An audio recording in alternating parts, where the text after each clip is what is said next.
Chapter 10, Garth versus AJ. If you have dogs or cats, you have to be very careful not to let them get near Humphrey, Miranda warned the rest of the class when we returned to room 26. You can say that again, I squeaked. But she didn't. I still considered Golden Miranda to be a special friend, and I had a very clean cage to show for my weekend, as well as a new respect for rubber bands. But I also decided that even though Miranda is practically a perfect person, I was not in a hurry to stay with her again. AJ raised his hand, and Miss Brisbane called on him. May I have Humphrey this weekend? We don't have a dog or a cat, he bellowed. Lower your voice, AJ. I'll let you know on Thursday. There may be other students who want Humphrey as well. At least half the hands in the classroom went up as kids started shouting, me, me. I was quite flattered, but for some reason, the whole subject seemed to make Garth mad. Within minutes, he shot a rubber band at AJ. Ouch! AJ complained loudly. When he told the teacher what had happened, Garth denied it.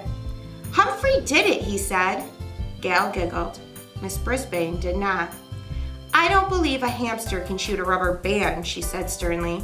A lot she knows. The next day, Garth stuck his foot out and tripped Art as he went to sharpen his pencil. I didn't do it. He's just clumsy, Garth protested when Miss Brisbane angrily scolded him. That same day, Garth pushed Gail at morning recess. He spent afternoon recess inside. Garth Tugwell, you're halfway to Principal Morales' office right now. Mrs. Brisbane sounded really angry. Garth just shrugged his shoulders. On Wednesday, Garth sneaked back into the room while Mrs. Brisbane went to the office during recess, and he headed straight for my cage.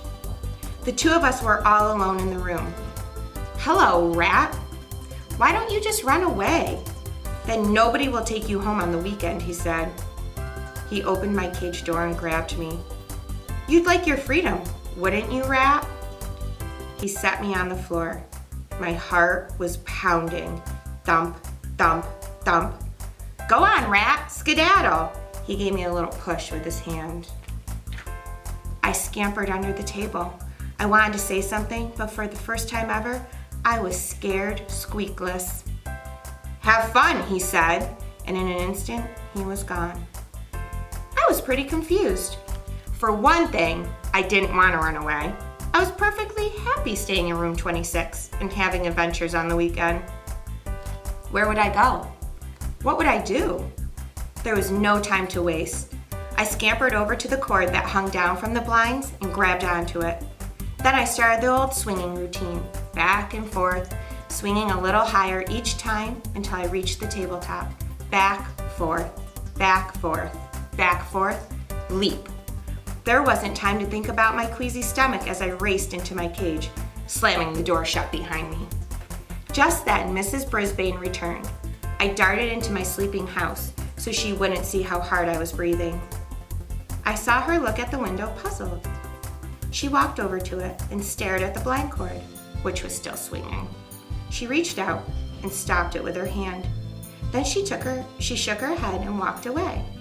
When recess was over and my classmates filed back into the class, Garth looked over at my cage, half smiling. But that smile quickly disappeared when he saw that the door was closed. He leaped out of his seat and looked in my cage. Howdy, I squeaked at him. Garth, please get back to your seat, Mrs. Brisbane told him. But Humphrey, he protested. Well, what is it? Mrs. Brisbane was getting irritated. He's in his cage, he said. A few of my classmates giggled, but not Mrs. Brisbane.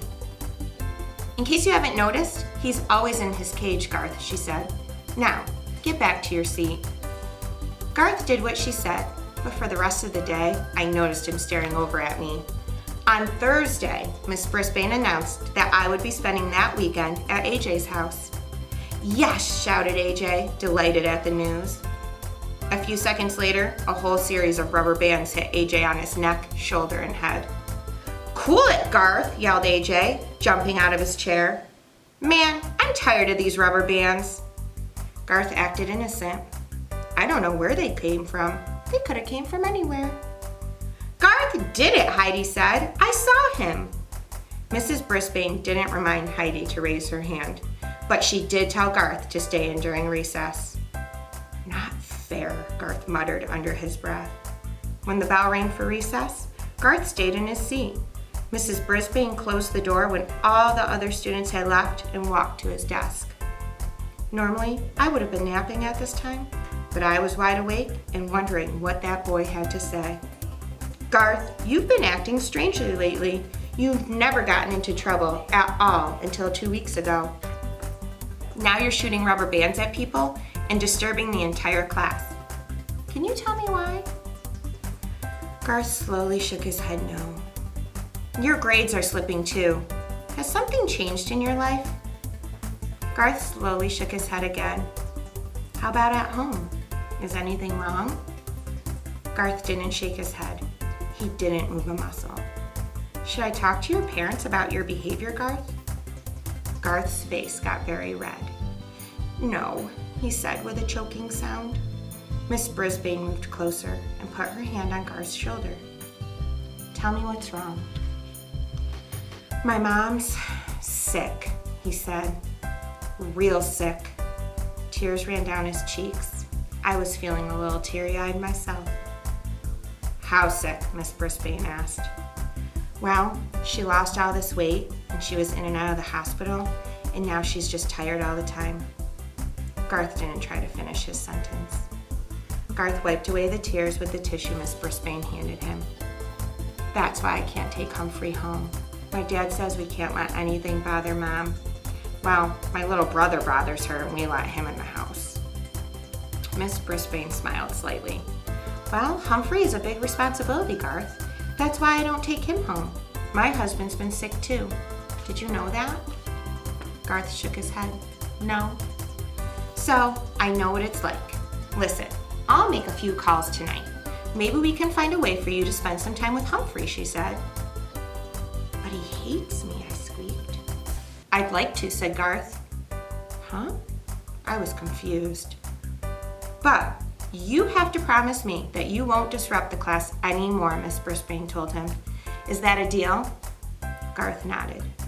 Deal. As you know, I'm very good at coming up with plans to solve human problems. Very, very good. But try as I might, I couldn't imagine what Miss Brisbane's plan to get Garth to spend time with me could be. I was still trying to figure it out when Aldo arrived that night. Humphrey, my man, he yelled when he opened the door. I almost fell off my wheel. You are the most handsome, intelligent hamster in the world, and I am the luckiest man in the world because I am dating the most beautiful woman in the world. Aldo swept his way toward my cage, then lowered his voice. But don't tell anyone I said so. Not yet. After all, Maria and I have only been out 3 times. But oh, what times we've had. He pulled up a chair and sat very close to me. And it's all thanks to the Moonlighters Club and that clipping over there. He pointed toward the spot where the overhead projector had once stood. And you. I know you had something to do with it. I just can't figure out what. Anyway, don't tell anybody, but someday I'm gonna marry Maria. And when I do, I want you to be best man. Or best hamster, I guess. I really mean it. If you were a guy, I'd buy you a burger. He reached in his pocket and pulled out a little piece of foil. Instead, I got you this. He unwrapped a piece of carrot and put it in my cage.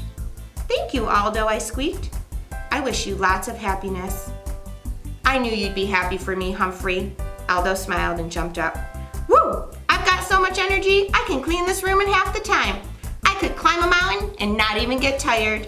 I could conquer the world. He leaned forward and grinned through his glorious mustache. Ain't love grand? If you say so, I replied. I'd never seen anyone so happy before. The only thing that would make me that happy would be if Miss Matt came back. But she's not coming back. And I'm still stuck with Mrs. Brisbane, and she's stuck with me. Say, what did she mean when she said she doesn't take me home because her husband's sick? Did she mean she would take me home if her husband wasn't sick? I thought about that all night and came up with this answer. No, no, no. She doesn't take me home because she doesn't like me.